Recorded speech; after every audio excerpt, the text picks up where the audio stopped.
I grew up in the same compound as Roxana. She had a crush on the gentle, well-mannered Leo who lived next door. I liked the cold and domineering Dominic who lived downstairs. We each chased our own crush until I found out that both Leo and Dominic liked the new girl, Camila. I held on for a while but eventually gave up. Roxana, however, said she wanted to keep trying. I scolded her, then left the country to further my studies, out of sight, out of mind. 7 years later, I returned home. Roxana came to pick me up at the airport. I smiled and asked how things were going between her and Leo. She took a sip of wine, fell silent for a moment, then quietly said, "Bianca, I've decided to let go of Leo." Chapter 1. To be honest, I never thought I'd hear those words come out of Roxana's mouth. Back then, when things fell apart between Dominic and me, I tried to talk some sense into her. "Roxana, let it go. They're both bewitched by Camila. In their eyes, Camila is the innocent white lotus, and we're the vicious, shameless man-eaters. It's just a guy. Come abroad with me, out of sight, out of mind." I remember Roxana smiled at me then. She was beautiful. She had always been the school's top beauty,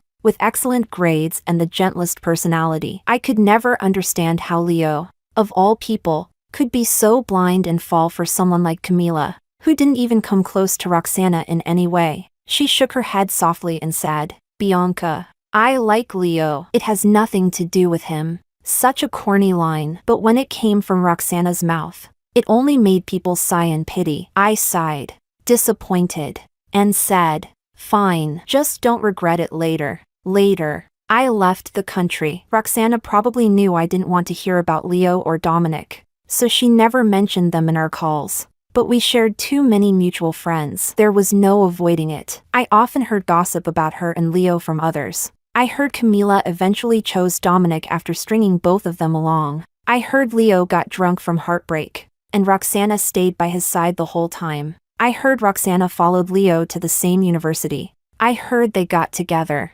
Later, Leo posted an official soft launch on social media, Roxana's picture, taken at some restaurant with a glittering cityscape in the background. Roxana looked at the camera with a radiant smile. The love and tenderness in her eyes seemed to pierce through the screen. It was beautiful, genuinely beautiful. Their hands were tightly clasped. I was truly happy for her. She had loved Leo since we were kids. After all those years, she finally got her happy ending. I even commented, "Congratulations." After that, I got busy graduating and lost touch with people back home until today. When I flew back and Roxana came to pick me up, we sat down for a drink, and I casually asked how things were going with Leo. I thought she'd smile shyly or beam with joy, but I never expected her to look so calm, her voice light and emotionless as she said, "Bianca, I've decided to give up on Leo." I froze, turning to look at Roxana. She kept her head down, quietly staring at her wine glass. The dim light from the street lamp cast a soft glow from behind her. I couldn't see her face, only the sweep of her thick lashes, as delicate as wings. Her tone was casual, as if she were talking about something utterly trivial. After a pause, I asked, "But didn't you two already get engaged?" She let out a soft laugh. Roxana was always gentle, gracious to everyone. This was the first time I saw such a distant, sarcastic expression on her face. She looked up at me, a faint smile playing on her lips. Her voice was light. "People get divorced all the time. Bianca, what's a broken engagement compared to that?" I was silent, unsure what to say. Roxana and I were complete opposites. She was gentle and quiet. I was bold and outspoken. When we were young, our parents used to joke about switching daughters. My mom always wished I could be a little more like Roxana. Her mom wished Roxana could be a little more like me. But after I pinned down one of the boys from our compound and beat him until he cried for his mom and dad, her mother never said that again. Back then, I was always rolling around in the mud like a little monkey, while Roxana wore dresses and leather shoes, her hair tied up like a little princess. She would quietly follow behind me, carry my school bag, and stand lookout when I was beating up a boy who pulled her pigtails, nervously whispering, "Bianca, the teacher's coming." We had been inseparable since kindergarten. Our friendship was unbreakable, though it did face a few challenges. When we first started feeling the stirrings of young love, I had a crush on Dominic. and she had a crush on Leo, but both of us mistakenly thought the other liked the same boy. Influenced by all those cheesy Taiwanese romance dramas, we both believed you should never compete with your best friend for love, so we awkwardly tried to hide it until one day I couldn't take it anymore and asked her straight up who she liked. She refused to say, so I went first. I like Dominic. She blinked at me, caught off guard. Huh? You like Dominic? I fixed my eyes on her and pressed. So who do you like? Her face turned red. After a long silence, she finally murmured, Leo. You, I scoffed. You like that pretty boy? Always wearing that fake smile. What's the point of being handsome? She glared at me and shot back. And Dominic? He always looks like someone owes him money. So childish. We argued back and forth, each trying to prove our crush was better. But soon we both burst out laughing. She said, this is nice. Yeah, it really was. Back then, liking someone was so simple. I fell for Dominic when a group of boys, who I'd bullied for a while, finally decided to band together and take revenge. But Dominic, who had just moved in, fought off all 10 of them on his own. He sneered and said, so many boys picking on one little girl? What a disgrace. Then he reached out his hand to me and said, don't be afraid. What's your name? Trying to act all timid, I hid the rolling pin behind my back and shyly said, Bianca. He smiled, took my hand, and walked me home. What a coincidence. He said, I live just downstairs. I'll protect you from now on. With wide eyes, my mom watched as I nodded sweetly and said okay. Roxana's crush on Leo was even simpler. He was a year older than us, a grade above. He had excellent grades, and every flag-raising ceremony, he was the one giving speeches on behalf of the school. Roxana was a top student too. I figured she liked Leo because good students admire each other. Because we all lived in the same compound, the four of us grew very close. For a while, we ruled the school. We were the golden children in everyone's eyes. Coincidentally, our middle school graduation fell on my birthday. The four of us went to the beach to celebrate. I made a sincere wish. I hope the four of us will always be together. 1 month later, at the start of high school, we met Camila. Chapter 2. Camila, clumsy and doing part-time jobs to support herself. At the very start of our first year in high school, she accidentally spilled a cup of boiling water all over me. I gasped sharply from the pain, sucking in cold air through my teeth. But before I could say anything, she was the one who screamed first. She looked up, eyes brimming with tears, and said in panic, I'm sorry. I'm sorry. I didn't mean to. I'm really sorry. She looked so pitiful that I held back my temper. I simply looked at the 2 large blisters rising on the back of my hand, hissing from the sting. Dominic, who was next to me, examined the wound and then shot her a fierce glare, saying coldly, are you blind or what? She hung her head and said nothing, her tears dropping onto the floor one by one, as if she was the one being wronged. It irritated me. So I said, forget it. She didn't do it on purpose. That was how we first met. Honestly, I never paid much attention to Camila. We were in the same class, but her presence was barely noticeable. Our school, a high, was the best in City A. The students were either academic elites or wealthy second-generation kids. Camila clearly didn't belong to either group. From the way she dressed and her awkward demeanor, it was obvious she didn't come from a well-off background. Nor was she particularly bright. Some classmates once guessed that maybe she was the daughter of a teacher at school, but no one bothered to find out for sure. Times had changed. Whether you were a top student or a rich kid, everyone was busy competing in academics. Unlike in drama series or novels, no one had the time or energy to bully anyone. People with no value were simply habitually ignored. It was harsh, but that's just reality. Camila and a chubby boy sat quietly in the back corner, as invisible as shadows. The first time I truly noticed her was during an argument. It started when her chubby desk mate blocked the hallway after class. Someone behind him waited for a moment, then clicked his tongue impatiently and said something like, if you're fat, don't block the way. Camila, usually timid and silent, stood up with a flushed face and said indignantly, how can you mock someone's body like that? I knew the boy she confronted. He came from a well-off family, always arrogant and sharp-tongued. He wasn't malicious, But he had a big ego. Being publicly called out by Camila irritated him, and he scoffed. Come on. He's been blocking the way for minutes. I can't even say something? What? You feel sorry for him or something?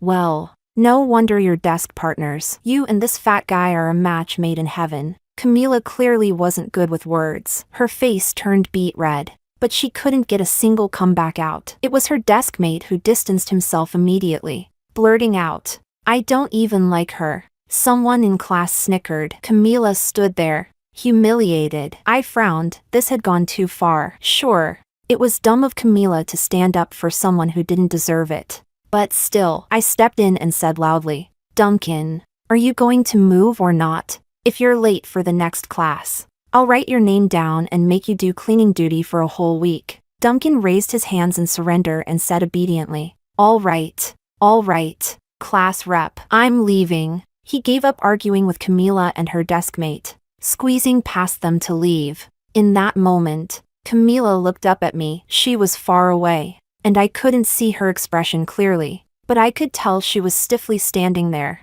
staring in my direction. I shrugged and turned away like it was nothing. Behind me, Dominic lazily withdrew his gaze too. I heard him mutter dismissively, idiot. After that day, Camila became even more invisible in class. Every time I think back to this, I wish I could go back to freshman year and slap some sense into myself. Maybe I pitied her, or maybe I just had a lapse in judgment. I'm not the type to meddle, but I've always had this bleeding heart. Heroic complex. That's not me bragging. Roxana once said that about me. That year, during the school anniversary celebration, our homeroom teacher said every student had to perform something. My grades were average, but when it came to non-academic talents, I always excelled. I put together a stage play, leads, supporting roles, sets, decorations, you name it. Just like that, I solved the performance problem for over a dozen shy classmates in one go. As class monitor, all the performance submissions went through me by the final deadline. Only Camila hadn't turned in hers. When I went to ask her, she looked nervous, head down, avoiding eye contact, visibly uncomfortable and embarrassed. I immediately understood, so I tried to spare her dignity by casually suggesting, how about this? My play still needs a background rock. Why don't you be the rock in my scene? She nodded lightly, almost imperceptibly. I never expected that this school play would be how Camila and Dominic first got to know each other. Camila's role was something I added in last minute just to help her save face. She had to wear a costume and play a rock, maybe out of gratitude or sheer seriousness. She threw herself into it completely. Once in costume, she would freeze in place, not moving a muscle, utterly dedicated. One time after rehearsal, she tried to stand up and staggered from numb legs. Dominic tossed her a bottle of water and said, "You're just a rock. It's only rehearsal. You could have sat down. You know? Dumb." I glanced at Camila, surprised. It was a mockery. Yes. But knowing Dominic's aloof and indifferent personality, he usually didn't even glance at people he found stupid, let alone hand them water and mock them in a weirdly caring way. I had actually told Camila twice that she didn't need to go all in like that. As long as she stayed still during the actual performance, it would be fine. But she insisted on taking her role as the rock seriously. She acted the same even in the face of Dominic's sarcasm, picking up the water bottle he tossed. Her face flushed red as she stammered, I was afraid I'd mess up your rehearsal. I just wanted to do my part well." Dominic didn't respond. During the performance, as Dominic moved during our scene, he accidentally stepped on Camila's hand. I heard her let out a quiet, pained hiss, but she didn't budge. For the rest of the play, Dominic seemed distracted. After the show, I still had to MC the event. When I finally returned backstage, I happened to walk into a quiet corner where a tall, handsome boy stood in front of a timid, delicate girl. His brow was furrowed with impatience, but his tone was unexpectedly soft. "Give me your hand." Camila shyly stretched out her hand, and Dominic gently applied a bandage. Then he pressed his lips together and muttered under his breath, "Idiot." Camila, sitting in front of him, looked up at that not quite impatient idiot and smiled shyly, like she was trying to please him. From around the corner, I stood frozen, silently watching the scene. Chapter 3. I didn't ask Roxana why she broke up with Leo. To be honest, a lot of times I feel like Roxana and I are just the toxic supporting characters in a romance novel. The kind of obstacles that make the plot more dramatic before the male and female leads finally get their happily ever after. As for whether Dominic or Leo is the male lead, I honestly don't care anymore. I took a sip of wine and didn't ask Roxana anything. I just said, "You two were already engaged. Breaking it off now isn't going to be easy. Besides, it won't be smooth with your family or his either." Roxana smiled, and I could hear a trace of resignation in her voice. She said, "Even if it's hard, it's still better than this. I'm tired, Bianca." She turned her head toward me. In the soft, glowing light, I didn't see the heartbreak or sadness I had expected in her eyes. Instead, she looked calm, like someone who had done everything she could and had now made peace with the outcome. She even had a light smile on her lips as she asked, "Do you still like Dominic? After all, when you left back then, you were heartbroken." I laughed. Besides Roxana, no one else would dare bring that up in front of me. Yes, when I left the country, I was devastated. But looking back now, that pain wasn't just because the person I liked was in love with someone else. It was also the crushing disappointment of being betrayed by the childhood friend I had trusted the most. But that was all in the past. Whatever I felt for Dominic is long gone. Now, even mentioning his name doesn't stir anything in me. I said, "If you had gone abroad with me and dated 2 or 3 tall blonde heartthrobs, maybe you'd have gotten over Leo way sooner." Roxana, you really took the long way around. She burst out laughing, raised her glass, and clinked it against mine. With a smile, she said, "Hearing you talk like that puts me at ease. To be honest, there's been some trouble between Dominic and Camila lately. They fight all the time, and it seems like Dominic is losing interest in her. And now you're back.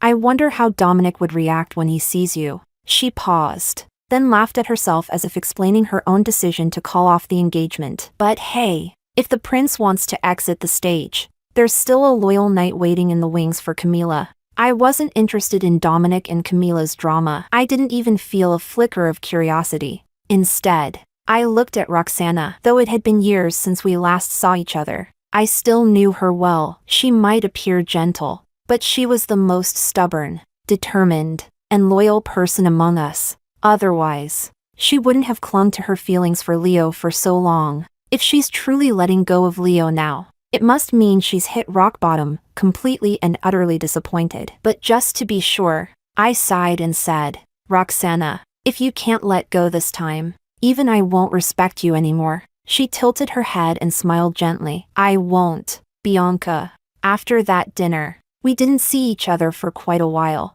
We were both busy. Roxana's a genius. She's currently working with her advisor on a confidential scientific research project. I studied film and television production at USC. My graduation short film won an award at the International Student Film Festival. Because of my passion, I had already co-founded a media company with like-minded friends back in China. We'd produced several short films, won various awards, and built a loyal fan base. I came back this time because my graduation project caught the attention of a renowned director I deeply admire. After a few conversations, he showed strong interest in a script outline I'd written. I fleshed it out, and he introduced me to his editing team so we could refine it together. I suppose he liked me. He even asked if I'd be willing to join the crew and learn under him. It was a once-in-a-lifetime opportunity, so I came back immediately. After that dinner with Roxana and a couple of days at home, I packed my bags and joined the film crew. I never expected to run into Leo under those circumstances.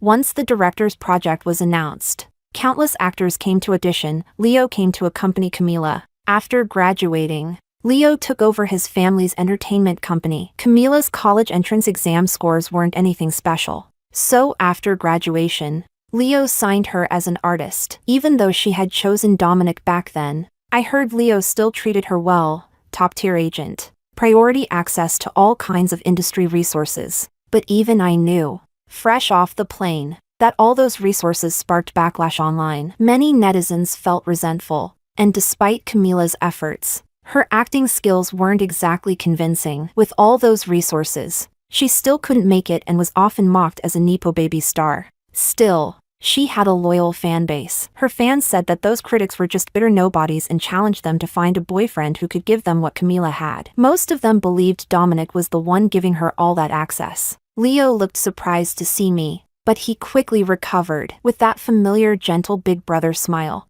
he walked over and said, "Back in the country and you didn't even say hello?" My gaze shifted from Camila behind him to his face. I smiled politely. "Been busy. Didn't have time to say anything." He didn't seem to mind how distant I was. Just smiled and kept making small talk. "Dominic probably doesn't know, right? Not long ago he told me he'd be in LA for a conference soon and planned to visit you. You'd better contact him and let him know you're back, otherwise he'll make the trip for nothing." I sneered inwardly. Dominic and I fell out completely back then. I've been in the US for over 4 years, and not once did he try to find me. And now that I'm back, suddenly he wants to visit? How laughable. I was so uninterested I didn't even bother to keep up the polite smile. My phone was stolen a while ago. I lost all my contacts. Leo pretended not to notice my brush off. Of course. I knew he was doing it on purpose. He's always been the kind of person who's sharp at reading social cues and maintaining a perfect public image. Hearing me say that, he just smiled good-naturedly and replied, "I'll have Roxana send you his number." At the mention of Roxana, I finally looked up and gave him a half smile. I wondered whether Roxana had had the chance to break up with him after our dinner. That thought made me glance over at Camila, who stood a little ways behind him, nervously glancing in our direction. She looked terrified of me, pale and stiff. When I met her gaze, she instinctively took 2 steps back. I let out a cold laugh. I couldn't understand why. After all these years, she still wore that same helpless, pitiful little girl look she had in high school, and I really didn't get why.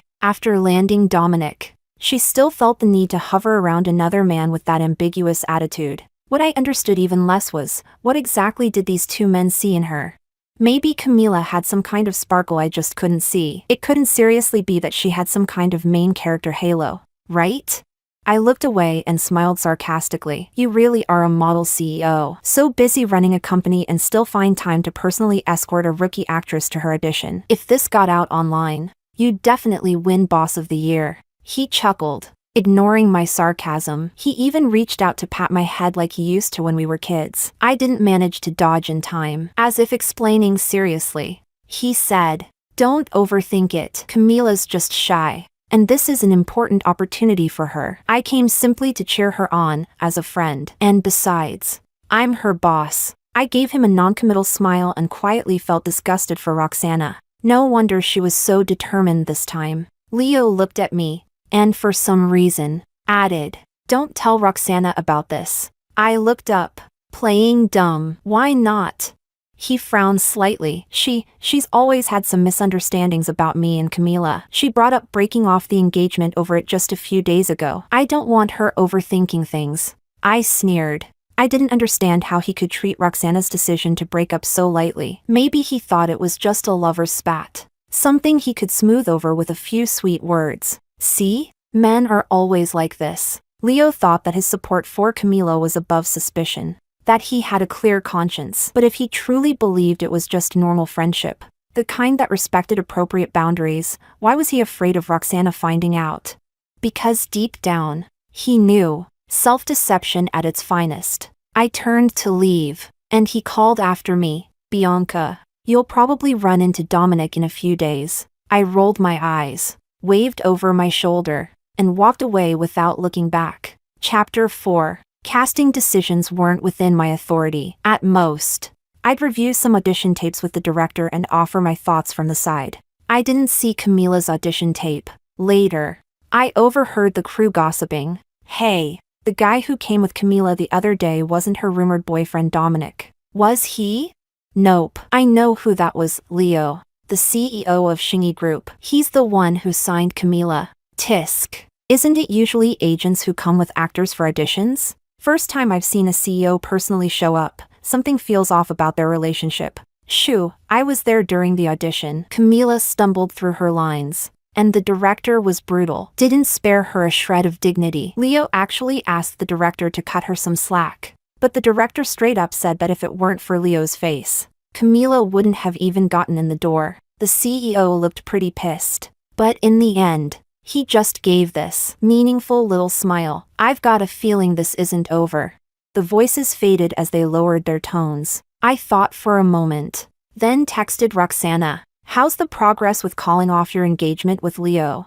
She didn't reply for a long time. I figured she was probably buried in lab work with her advisor. I locked my phone. Roxana really couldn't afford to delay this anymore. I just didn't understand her persistence. I mean, I used to really like Dominic too. But the moment he stood up for Camila in front of me, I dropped all feelings for him on the spot. So I couldn't comprehend what was so lovable about someone who clearly loved someone else, and Roxana had endured it for years. That thought had barely settled when I saw Dominic again. It was the first time we met since our falling out. He sat in the seat of honor as an investor. I was a little surprised when I saw him, but he smiled like he'd expected to see me, right in front of the director. He nodded and said warmly, "Bianca, long time no see." People around us started glancing over, full of curiosity and speculation. I quickly recovered from my surprise, smiled, and replied gracefully, "Long time no see." After I took my seat, he turned and explained to the others,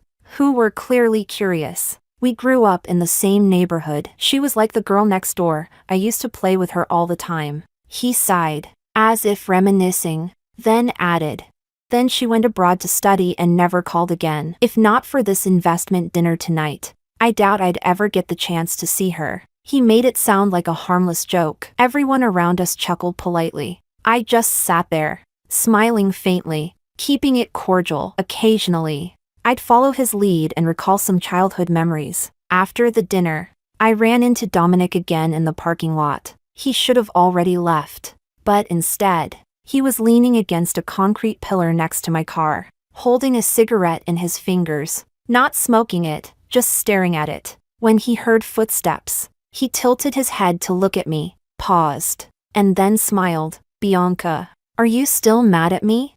I really could have sighed. Back then, nothing that dramatic had actually happened between Dominic, Camila, and me. That night at the school anniversary, when I ran into Dominic and Camila backstage, I was shocked for a long time. After that, I started paying more attention to Camila and noticed things I had completely overlooked before, like the fact that she worked part-time at that dessert shop Dominic always skipped class to hang out at, like how they were much closer than I had imagined, like how, when Camila was hunched over holding her stomach, Dominic would casually leave a milk tea on her desk, like how, when the seating chart was rearranged, he chose to sit beside Camila. From elementary school to middle school, up until Camila showed up, he had always sat right behind me. Back then, he'd often joke, "I promise to always have your back. How could I sit anywhere else?"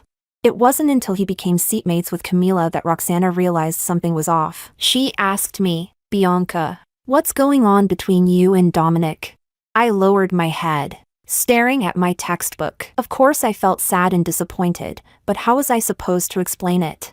The ambiguous affection between me and Dominic had never been made official. At most, it was teenage infatuation, the kind grown-ups teased us about occasionally. But the truth was, we never had anything real between us. So who he liked, who he sat with, was entirely up to him. I had no right to confront him or get angry. It was already that obvious. Why humiliate myself?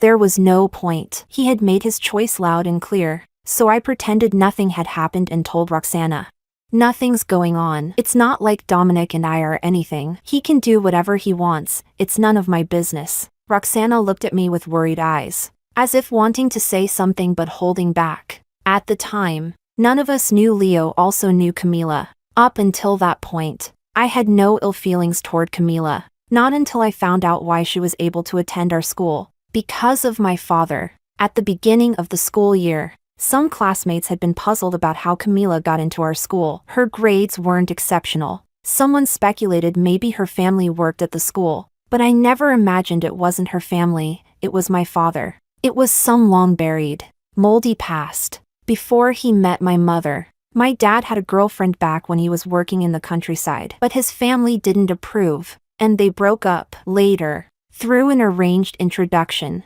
he married my mom, who was a great match for him in every way. Throughout my life, they had always been loving and respectful to each other. I don't think my mom ever knew that Camila's mother had reappeared 2 years ago and contacted my dad. After breaking up with my father back then, she quickly married someone else arranged by her family. But fate wasn't kind to her. Her husband was a gambler. And one day, while being chased by debt collectors, he fell into a river and drowned. She was left alone with a child, struggling to survive. I don't know how she reconnected with my father, but he must have carried a deep sense of guilt over their forced separation. He arranged housing for them in City A, used his connections to get Camila admitted to our school, and even helped her mom find a job. I found all of this out when I saw him having dinner with Camila at a restaurant near school. I can't describe exactly how furious I was, but before I got all the facts straight, I didn't want my mom to know anything. First, I made sure that Camila wasn't my half-sister. Then, I gave my father time to clean up the mess. Back then, he tried to explain it all with a flustered tone, that he was just helping the daughter of an old acquaintance, that she was pitiful, and he only wanted to offer what little support he could. I stared at him blankly, unmoved. I knew he was treating me like a child he could fool, because there are many ways to help someone. None of them involve hiring an ex-girlfriend at your office and putting her daughter in the same class as your own child. I checked his phone. Camila's mother messaged and called him constantly, inviting him over for dinner as a thank you. A nearly 40-year-old woman acting coy in her words, every sentence dripping with guilt-tripping sweetness, saying things like, "We don't know what we would have done without your help. You've saved us. You're the greatest blessing in our lives." Yes. My dad declined the dinner invitations, but he never rejected the worship. I didn't want to hurt my mom, so I gave him time to deal with it. But somehow, this whole thing spiraled into Camila tearfully coming to me, saying that I could hate her all I wanted, but could I please not target her mother? I was dumbfounded. When did this become my fault? A case of school bullying? From beginning to end, I hadn't even spoken to her. Even back then, I was young, but I already understood. This was never a woman's problem. It was a man's, and I had tried to preserve their dignity. I just wanted to quietly fix it and move on. Then Dominic came to me. He looked disappointed, coldly saying, "Why are you like this? Camila and her mother rely on each other. They've been through so much. Why do you have to be so ruthless?" I was speechless. I didn't even like him anymore at that point, but I still considered him a childhood friend. So I held back and tried to explain, only for him to interrupt me and ask, "Are you doing all this to Camila because you like me?" I froze. In that exact moment, I realized all those years growing up together meant nothing. He had never truly known me, and maybe I had never truly known him either. That line from when we first met, "I've got your back," sounded like a joke now, one that slapped me awake, hard. I remember I smiled, looked at him coldly, and said, "Dominic, what the hell do you think you are?" If Camila didn't appreciate kindness, then I'd let her taste the opposite. My dad didn't have the guts to speak up, so I did it for him. I printed out all those sweet little messages Camila's mother had sent him, those gentle, grateful, thoughtful words, along with a photo of the two of them. I made copies for everyone at school. Then, during the Monday morning flag-raising ceremony, in front of the whole student body, with a smile on my face, I said, "Camila from class 6, grade 11, can you please ask your mom to stop seducing my father?" I've always been soft-hearted, but since no one believed it, and treated me like I was easy to push around, then fine. Let them see what it looks like when I'm not. The incident exploded. Camila withdrew from school voluntarily, though I later heard both Dominic and Leo quietly helped her. My mom was worried about my mental state. After a long heart-to-heart, she confronted my father. She never told me what happened next, only that before I left for the U.S., my dad was still kneeling in the garden, begging her not to divorce him. The past feels like a farce now, and here stood Dominic, acting like nothing happened, sighing with false sentimentality. "Bianca, are you still mad at me?" I didn't answer that. Instead, I changed the subject. "Does Camila know you're asking me that?" It was a casual question, but something about it made him pause, and suddenly, he laughed, brows relaxed, smile easy, as if amused. He walked over and said, "Want to grab dinner? You barely touched your food earlier." I looked at him coldly. He raised both hands in a gesture of surrender. Just catching up. I was young and stupid back then, let me treat you to apologize. I couldn't help laughing. One dinner to make up for all that? That's generous of you. He didn't seem to catch the sarcasm, and smiled.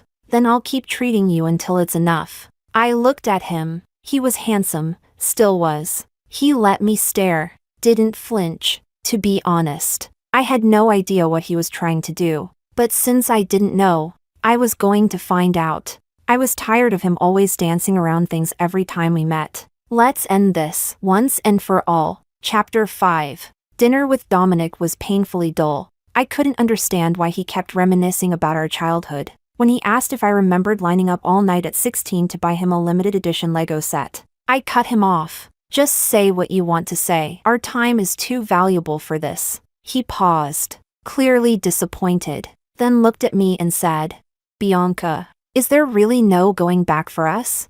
He said it like we were a tragic couple out of a Jane Ailing novel. I frowned. It's been 7 years. Dominic, what's left to reminisce about? And, just to remind you, even though I'm not a fan of Camila, she is your girlfriend, isn't she? Dominic scoffed, as if the moment I mentioned her, his expression went colder, darker. Doesn't she already have that loyal little knight who follows her around? I found the whole thing absurd and said nothing. Dominic turned to the window, voice distant. Sometimes I don't even know what's wrong with me. I really did like Camila. She seemed kind, resilient. I stepped on her hand during that school play rehearsal. Her face went pale from the pain. But she didn't move, just bit her lip and stayed still. Then I found out about her family situation. I pitied her even more. That teenage love, it was real. I paved her path, gave her resources. She's hardworking. Sure, but that's all she is, hard work, no real growth. Back then, my family didn't want us together. I felt like I could fight the world for her. But now that they've finally come around, it's like we're not even from the same world anymore. I watched the confusion flash across his face and honestly found it laughable. Camila really was living in a school romance script. The perfect female lead, strong, kind, innocent, poor but determined. And whenever things got tough, some male lead would swoop in to save her. But school ended. The story froze at the evil ex goes abroad. The loyal male leads protect the sunshine girl. Real life kept moving. Now, one of those male leads seems tired of being the savior, tired of Camila still being nothing more than the hardworking but helpless protagonist. But wasn't that exactly what he fell in love with? I didn't want to keep going in circles. So I said, Dominic, my time is valuable. If you want a therapist, that's a separate fee. He laughed, openly, loudly, then looked straight at me. Bianca, can't we even be friends anymore? I mean, we are from the same world, aren't we? I stood up, picked up my bag, and sighed. Dominic, we stopped being friends 7 years ago. I paused, then added, and you and I? We've never been from the same world. That was the end of it, for me. From now on, we'd walk separate paths. If we ever crossed again, it'd be with a nod and a polite, distant smile. For me, this chapter was closed. The next day, a photo of us made the headlines. The title was dramatic as hell. Camila's rich boyfriend caught secretly dining with mystery woman. Is their campus romance crumbling? Of course, Dominic had it scrubbed quickly, but Camila probably saw it. A few days later, she appeared in front of me. Being a public figure, she was wrapped up tight, scarf covering most of her face. Sunglasses on. Only when she stood right in front of me did she take off her shades, revealing those wide almond eyes. Biting her lip. Miss. I turned around. Since what happened back then, Camila had always been a little afraid of me. You could see it in how she shrunk when standing near. But this time, she gathered her courage and stood tall. Her eyes were already red before she said a word. Bianca, I know that person in the photo was you. She was blocking my way. So I looked at her impatiently. Yes, it was me. So, you didn't think to ask Dominic what we talked about? Her face went pale, still trying to hold it together. She said, I trust him, so I didn't need to ask. I just hope you'll stay away from him. I laughed, really looked into her eyes for the first time. I knew mine must have been cold as ice. Then maybe you and Dominic should tell yourselves that, because I want both of you to stay the hell away from me. I didn't bother with her. I pushed her aside and walked away. Behind me, she called out. Bianca, I won't let Dominic invest in your film, and I won't act in it either. I didn't even pause. Didn't look back. After that strange encounter, Dominic's investment did fall through, because one of his conditions was that Camila would play the female lead. But contrary to what she claimed, it wasn't that she refused the role. The director flat out rejected Dominic's proposal. They couldn't come to an agreement, so the investment died. I found the whole thing absurd. Dominic said Camila and he weren't from the same world. And the whole dinner conversation with me was just to test the waters, see if there was still a chance for us. He was very aware of what he was doing. He didn't see Camila as someone he could marry, so he turned around and told me we belonged to the same world. Maybe he thought I'd been holding on to him all these years, that if he looked back and acted nostalgic, I'd come running. Where did that confidence come from? He wanted a politically convenient match, but couldn't let go of the savior complex he had with Camila. Absolutely disgusting. The day our crew started filming, another film officially launched in the industry. A major project backed by Dominic and Leo, top-tier producers, famous screenwriters, a star-studded cast, with Camila in a supporting role. When I saw the news from a media account, I forwarded it to Roxana. She replied with nothing but 6 dots. She had already formally called off the engagement. Both families knew. Word was, Leo was still trying to win her back, though he was also doing grand gestures like this for another woman. I suppose that does qualify him as a devoted second male lead. Roxana called me with a laugh. I sent that news to my family. They used to hope I'd give Leo another chance, but after reading it, not one of them said a word. Then she sighed, long and soft, and asked, Bianca, what do you think I ever saw in Leo? Honestly, it's so strange. Yeah, so strange. But thank God, she woke up just in time. Chapter 6. 18 months later, Camila's film premiered, a massive production with veteran actors, hyped to the heavens, and it bombed spectacularly. Camila, as the lead actress, trended repeatedly on social media for all the wrong reasons. Billions invested, yet the box office barely scraped 3 million. I wondered if the capital behind it wanted to swallow Camila alive. Oh, wait. The investors were Dominic and Leo. They invested for love. Now that they'd lost their shirts, maybe it tasted sweet to them. A month later, our film, the one Camila had refused, was released. Because of its depth, the discussion it sparked spread across every social platform. Box office shattered records. Netizens made memes comparing the two films side by side. Camila became the punchline again, the day our box office broke 2 billion.